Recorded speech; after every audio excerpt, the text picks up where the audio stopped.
ছিল, সর্বপ্রথম জোড়া, এই সন্তানদের জোড়ার নাম ছিল কাবিল এবং আকলিমা। এই জোড়ার মধ্যে যে পুরুষ ছিল, এই পুরুষের নাম ছিল কাবিল, এবং যে নারী ছিল, এই নারীর নাম ছিল আকলিমা। 1 বছর পরে আবার যখন দুনিয়াতে আল্লাহ তাআলা আরো একজন সন্তানের জোড়া পাঠাইলেন, ওই জোড়ার নাম ছিল হাবিল এবং গাজা। গাজা ছিল মেয়ের নাম এবং পুরুষের নাম ছিল হাবিল। তো এমন প্রতি বছর বছর আল্লাহ তাআলা আদম এবং হাওয়ার সন্তান দান করতেন। প্রতি বছর বছর তাদের কুল জোড়ে সন্তান আসতো।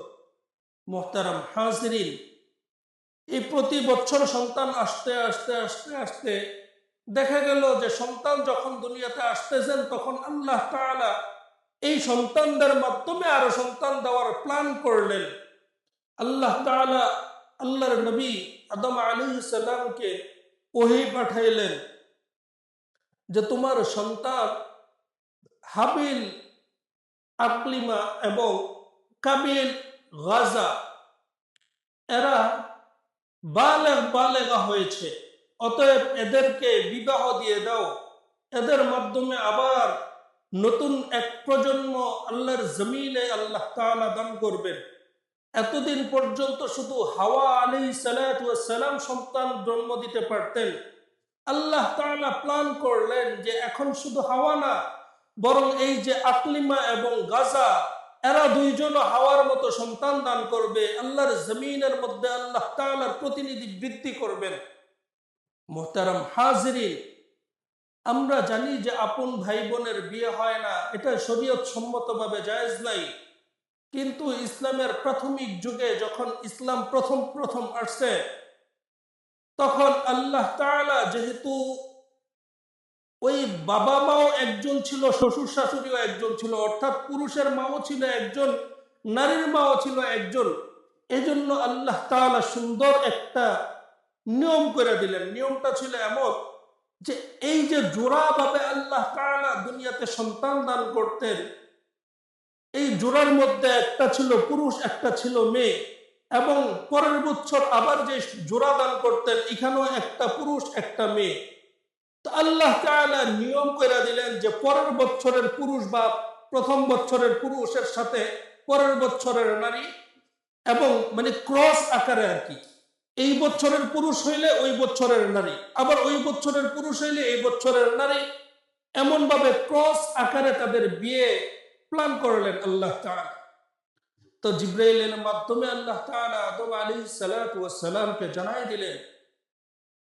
মুহতারাম হাজিরিন, এইভাবে যখন আল্লাহ তাআলা হাবিল এবং কাবিল দুই পুত্র সন্তানকে ডাকলেন, খুব ভালোভাবে খেয়াল করবেন, এই যে আল্লাহর জমিনের মধ্যে আল্লাহ তাআলা সর্বপ্রথম যে প্রতিনিধি পাঠাইছেন আদম আলাইহিস সালাতু ওয়াস সালাম, তিনাকে সৃষ্টি করার পরে তিনার মানে বুকের বাম পাশের হাড় দিয়া আল্লাহ তাআলা নারীদেরকে সৃষ্টি করছেন। এই নারী জাতিটা হচ্ছে আল্লাহ তাআলা বলেছেন এদের বুঝ থাকে কম, শারীরিকভাবে দুর্বল।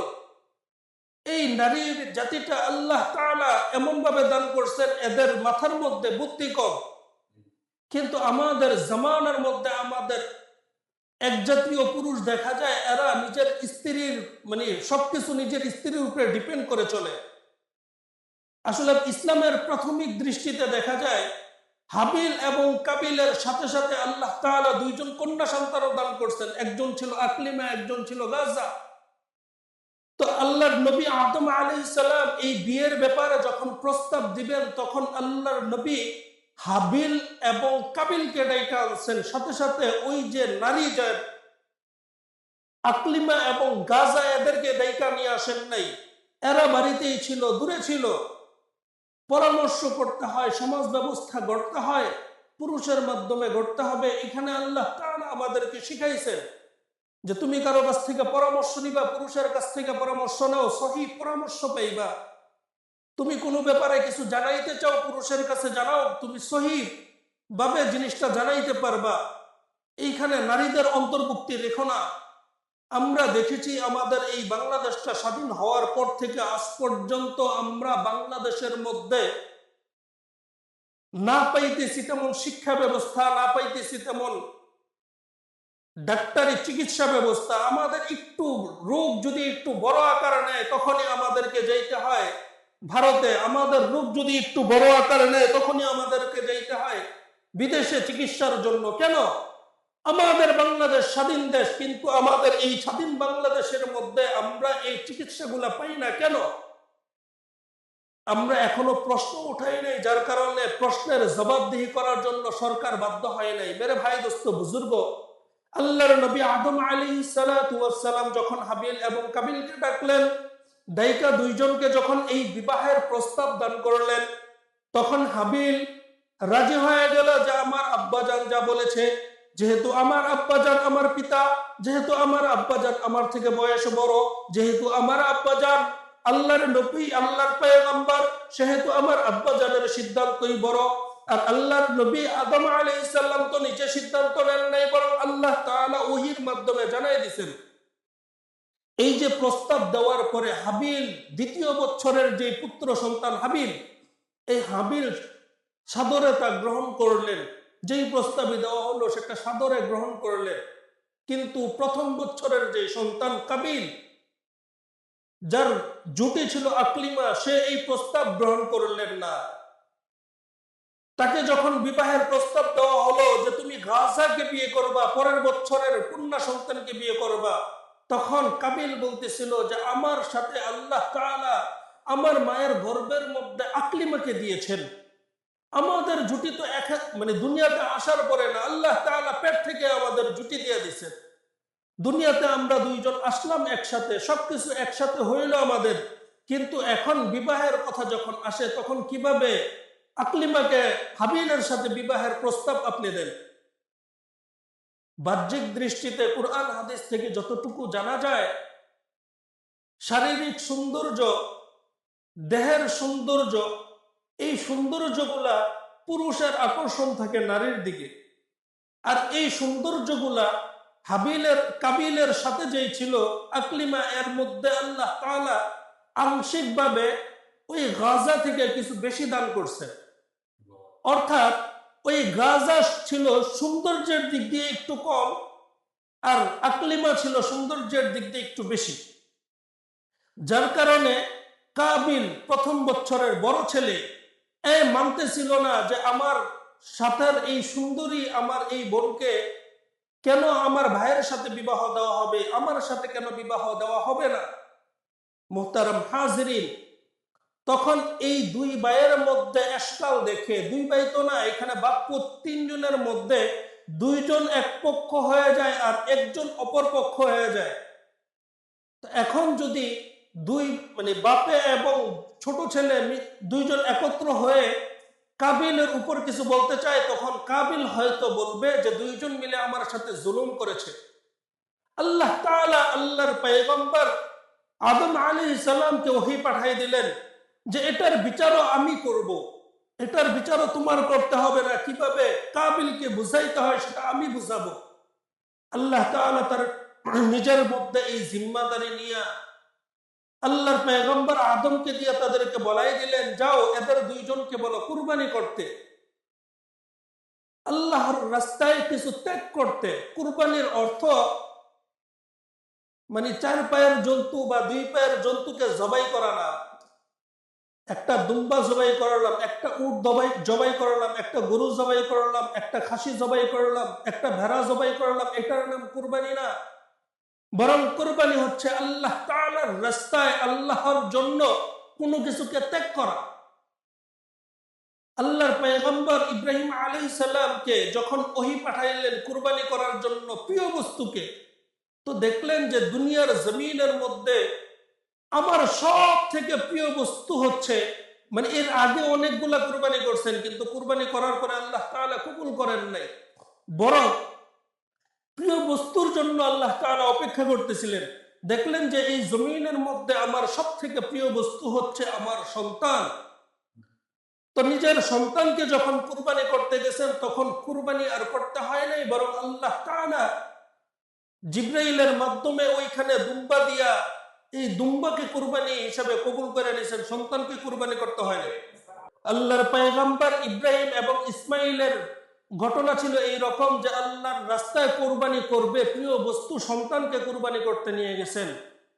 তো যখন আদম আলাইহিস সালামের পুত্রদেরকে নির্দেশ দেওয়া হইল তারা যেন কুরবানি করে, আল্লাহর রাস্তায় যেন কিছু কুরবানি করা হয়, তৎকালীন সময়ে আল্লাহ তাআলা তাদেরকে নির্দেশ দিয়ে দিলেন যে তোমরা তোমাদের প্রিয় বস্তুটাকে কুরবানি করো।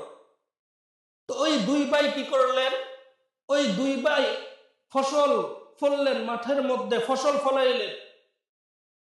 তো অনেক দিন মেহনত করার পরে এই ফসলগুলা যখন উঠলো, ফসল যখন মানে মারানোর সময় হইল, ফসল যখন পরিপূর্ণ হইল, তখন এই ফসলটাকে কেটে পাহাড়ের চূড়ার মধ্যে নিয়ে রেখে আসলেন, বললেন যে এটা আমি আল্লাহর রাস্তায় কুরবানি করলাম।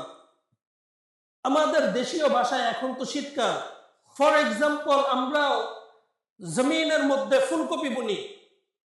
তো ফুলকপি রোপণ করার পরে ফুলকপি হওয়ার জন্য সময় লাগে। ঠিক তদরূপ ফুলকপি জমিনে রোপণ করার আগে জমিনকে প্রস্তুতি করতে হয়, জমিনকে প্রস্তুত করতে হয়, হাল চাষ করতে হয়, এখানে সার দিতে হয়। জমিনের মধ্যে ফুলকপি চাষ করার জন্য মানে ওইভাবে যোগ্য করতে হয় জমিনকে। মেরে ভাই দোস্ত বুজুর্গ, এই যে একটা মেহনত, একটা প্রসেস, এই জমিনের পিছনে মেহনত করা, এই ফসলের পিছনে মেহনত করা, একদিন দুই দিন এই প্রসেসটাকে খাটাইতে খাটাইতে একটা সময় এমন হয় যে আমার জমিন থেকে আমি 500 ফুলকপি লাগাইছি, এইখানে আমার 3টা ফুলকপিও যদি নষ্ট হয় আমার কেমন যেন একটা খারাপ লাগে, যে এত কষ্টের ফসল আমার এই ফুলকপিগুলা। এখন রাস্তা দিয়ে যাওয়ার সময় একটা বকরি বা একটা গরু আমার ফুলকপিটারে পাড়া দিয়ে নষ্ট করে ফেলছে। এই ফুলকপিটার প্রতি আমার একটা মোহাব্বত তৈরি হয়, একটা ভালোবাসা তৈরি হয়। মোহতারাম হাজরিন, যখন ওই দুই ভাই নিজেরা জমিনের মধ্যে ফসল বুনলেন, ফসল ফলাইলেন, এই ফসলের পিছনে শ্রম দিলেন, মেহনত করলেন, তাদের উদ্দেশ্য হচ্ছে এই ফসলের প্রতি নিজেদের ভালোবাসাটা উজাড় করে দেওয়া। এই ভালোবাসাটাকে উজাড় করে দিয়ে পরিস্থিতিটা এমন করা যেন আল্লাহ তাআলা বুঝতে পারেন যে আমার ভালোবাসার মিশ্রণ এই ফসলের মধ্যে আছে, আমার ভালোবাসার প্রতিফল হচ্ছে এই ফসল, আমার প্রিয় বস্তু হচ্ছে এই ফসল। এই ফসলটাকে যখন আমার প্রিয় বস্তু হিসাবে আমি বানাইতে পারবো, তখন এই ফসলটাকে আমি আল্লাহ তাআলার রাস্তায় কুরবানি করতে পারবো। মুহতারাম হাজিরিন, দুই ভাই কি করলেন? এই রকম ভাবে ফসল ফলাইলেন। ফসল যখন সুন্দর মতো পরিপূর্ণ হইল, তখন এই ফসলটাকে মারাইলেন, ফসলটাকে জমিন থেকে আলাদা করলেন এবং এই পুরা ফসলটাকে মাথায় করে বোঝা করে নিয়ে পাহাড়ের চূড়ার মধ্যে নিয়ে রেখে আসলেন। ওই সময়ে, তৎকালীন সময়ে আল্লাহ তাআলার নিজাম ছিল যে যদি কেউ কুরবানি করত, আল্লাহ তাআলা যদি তার কুরবানিটাকে কবুল করতেন, আসমান থেকে আল্লাহ তাআলা একটা আগুন পাঠাই দিতেন। ওই আগুনটার কাজ হচ্ছে ওই কুরবানিকৃত বস্তুটাকে পুরায়া ছাই করে দেওয়া। যার কুরবানির বস্তুটা পুরায় ছাই হয়ে যাইত, তার কুরবানি আল্লাহ তাআলার রাস্তায় কবুল হয়ে যাইত। আর যার কুরবানি কবুল হইতো না, তার বস্তুর মধ্যে আগুন লাগতো না। মুহতারাম হাজরিন, এই বিষয়গুলো আমরা অনেকেই জানি না হয়তো, যে কুরবানি হচ্ছে শুধু এই পশু পাখি কুরবানি করার নাম কুরবানি না। কুরবানি হচ্ছে নিজের ভালোবাসার বস্তুটাকে কুরবানি করা। আমি সারা বছর শ্রম দিতেছি, মেহনত করতেছি এই অর্থ সম্পদের জন্য, এই অর্থ সম্পদটাকে আমি এত ভালোবাসি, এত মহব্বত করি, এই অর্থ সম্পদটা দিয়ে আমি যখন একটা বস্তু ক্রয় করলাম, এই বস্তুটাকে ক্রয় করে এই বস্তুটাকে যখন আল্লাহর রাস্তায় কুরবানি করে দিলাম, আমার কবুল হয় তো কবুল হয় এই বস্তুর রক্ত না, এই বস্তুর গোশত না, এই বস্তুর চামড়া না, এই বস্তুর লম্বা গুলাও না, পশম গুলাও না, বরং আমার কবুল হয় শুধু আমার কলবের নিয়ত।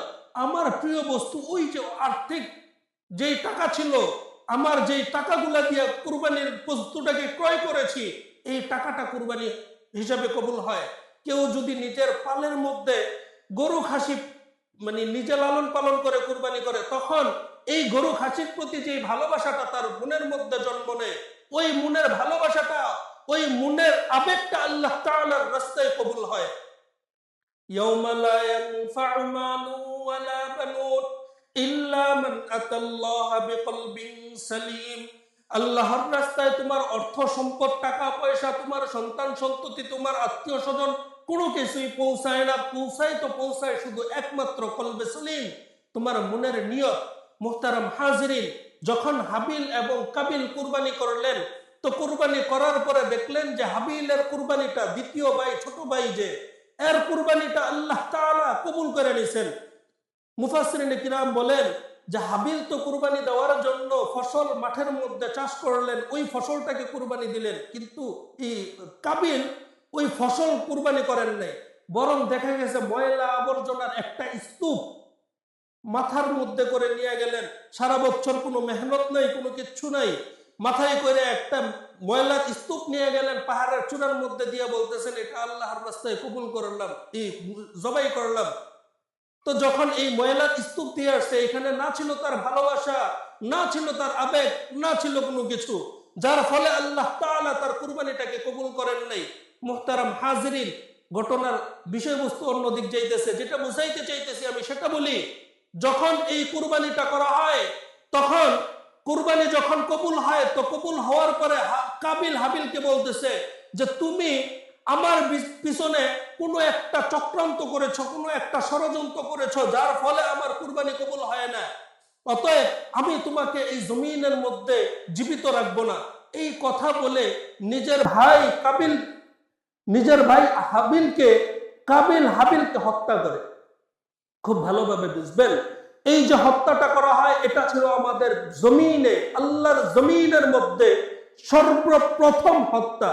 শুধু সর্বপ্রথম হত্যা না, আল্লাহর জমিনে মানব জাতিকে আল্লাহ তাআলা দান করার পরে সর্বপ্রথম মৃত্যু ছিল এটা।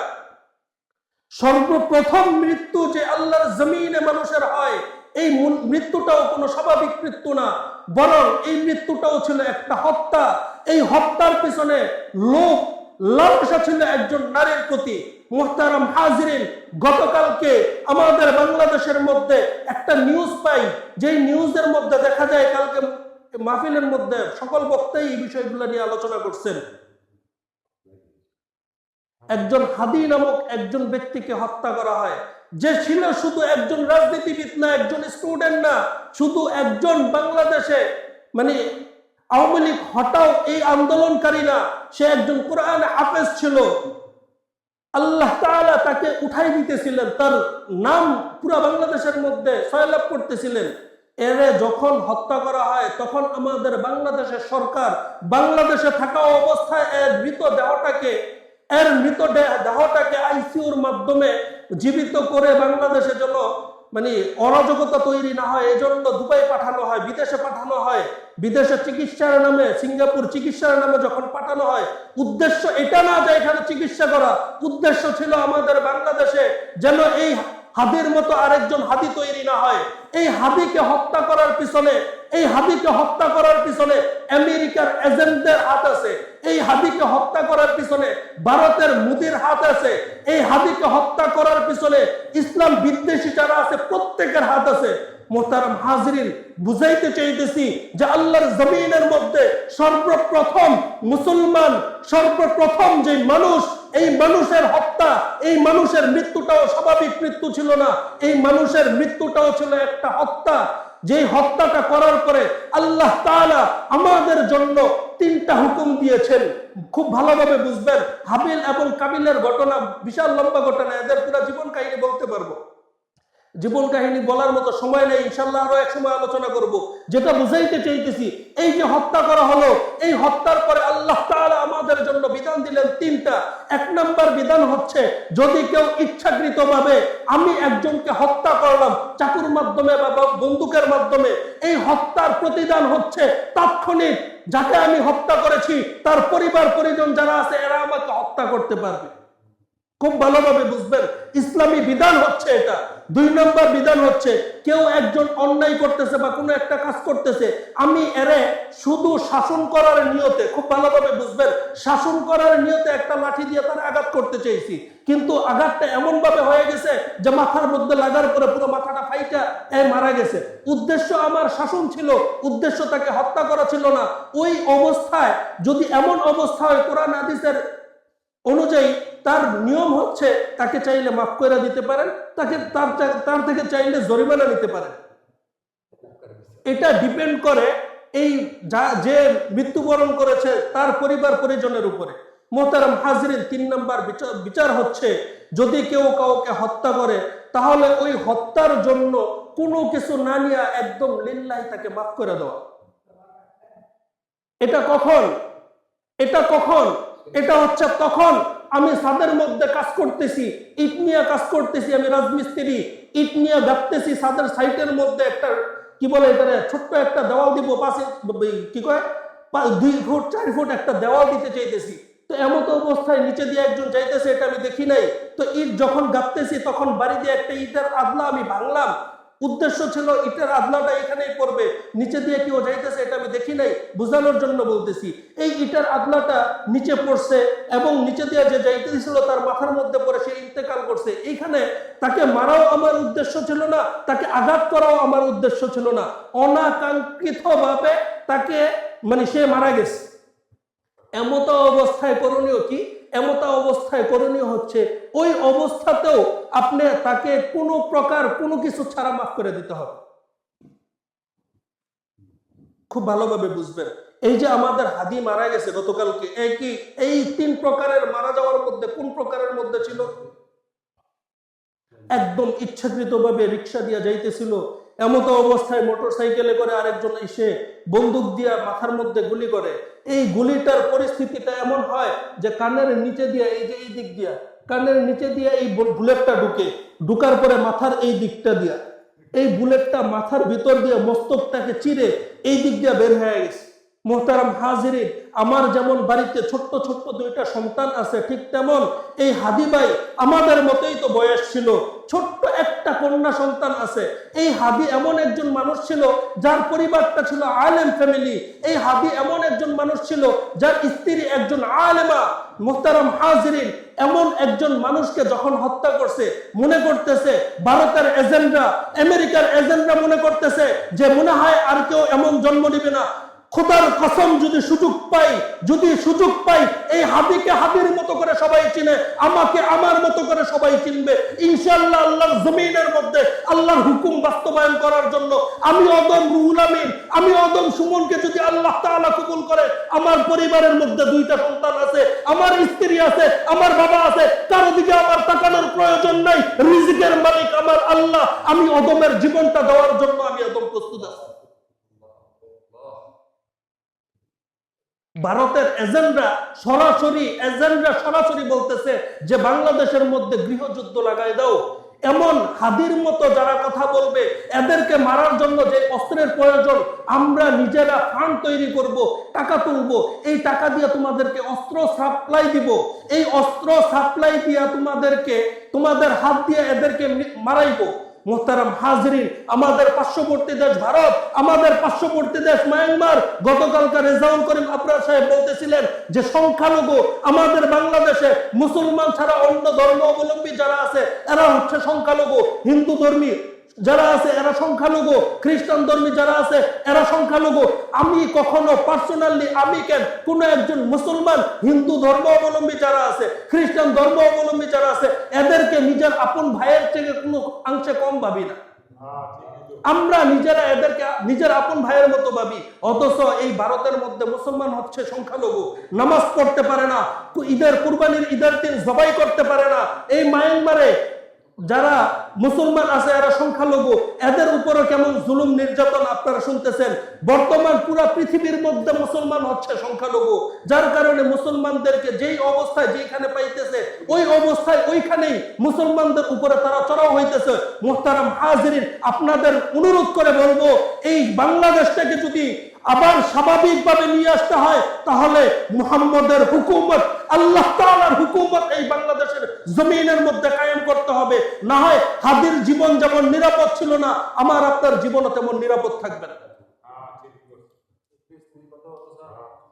বাংলাদেশের মুসলমানদেরকে যদি নিরাপদ থাকতে হয়, তাহলে অবশ্যই অবশ্যই আল্লাহর নবীর হুকুমত, আল্লাহ তাআলার হুকুমত এই বাংলাদেশ জমিনের মধ্যে কায়েম করতে হবে।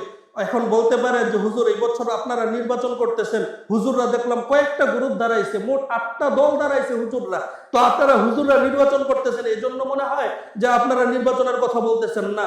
নির্বাচনের কথা এই জন্য বলতেছি না, নির্বাচনের কথা এই জন্য বলতেছি যে পুরা পৃথিবী জুড়ে আমি আপনি যেমন নিরাপদ না, আমাদের ঘরের মা বোনরাও নিরাপদ না। আমি আপনাকে যেমন নিয়ে টানা হেসরা করতেছে, আমাদের মা বোনদের ইজ্জত আবরু নিয়েও তারা টানা হেসরা করতেছে। অতএব সকল কিছু থেকে হেফাজত হওয়ার জন্য, সকল কিছু থেকে নিজেদেরকে সরাই নিয়ে আসার জন্য, নিরাপদে থাকার জন্য আল্লাহর হুকুমত এই জমিনের মধ্যে কায়েম করতে হবে। আল্লাহ তাআলা যতটুকু বোঝানোর চেষ্টা করলাম, জানি না বুঝাইতে পারছি কিনা, যতটুকু বোঝানোর চেষ্টা করলাম, আল্লাহ তাআলা আমাদেরকে বুঝে তার উপর আমল করার তৌফিক দান করুক। ওমা আলাইনা ইল্লাল বালাগ। যারা সুন্নাত পড়েন না সুন্নাত পড়েন।